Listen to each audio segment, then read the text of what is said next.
এবাৰ অপৰাধীৰ বিৰুদ্ধে অভিযান চলি আছে আৰু অকল যোৱা নিশা বুলি নহয়, আমি এই 3 দিন কণ্টিনিউৱাছলি আমি ধৰি আছোঁ। মৌৰাবাৰীত বিগত দিনত 2টা আৰু যোৱাকালি আমি এইটো আছিল মুজাম্মিল হুছেইন। মুজাম্মিল হুছেইন বিগত 1.5 বছৰ ধৰি পলাই আছিলে। মাজতে আমি 2-3 বাৰ আমি ইয়াত অপাৰেশ্যন চলাইছিলোঁ, কিন্তু পলাই যায়, কাৰণ এই জানে এৰিয়াবিলাক তেনেকুৱা পথাৰ পানী আছে। চ' আমি চাৰিওফালৰ পৰা ঘেৰাও কৰিলে পলাই গৈছে, কিন্তু আমি চাই আছিলোঁ তাৰ মুভমেণ্টবিলাক, চাই মুজাম্মিল হুছেইন আমি যোৱাকালি নিশা ধৰিছোঁ। আৰু মুজাম্মিল হুছেইন আচলতে এগৰাকী ৰাজমিস্ত্ৰী আছিল। ৰাজমিস্ত্ৰীগৰাকীয়ে আজি 1.5 বছৰ 2 বছৰত যিটো আপোনালোকে দেখিলে, আমি চববিলাক চাই আছোঁ, এইবিলাক তন্নতন্নকৈ নথি পত্ৰবোৰ পৰীক্ষা কৰি আছোঁ। গাড়ী এখন আমি চিজ কৰিছোঁ।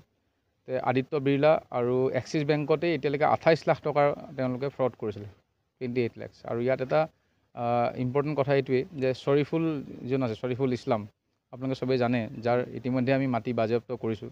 শ্বৰিফুল আৰু মুজাম্মিল এই দুয়োজনে লগ লাগি পেলাই এই চাইবাৰৰ যিটো মেইন ফেক্টৰী ইয়াতে খুলিছিলে, ফ্ৰড।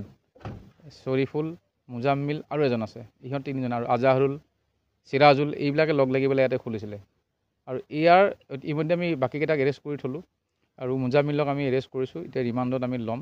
আৰু প্ৰাথমিক যিটো তদন্তত তাত দেখিলোঁ যে আমাৰ 28 লাখৰ আমি ইনভলভমেণ্ট পাইছোঁ। আৰু আমি চাই আছোঁ আৰু নথি পত্ৰবিলাক আমি পৰীক্ষা কৰি আছোঁ।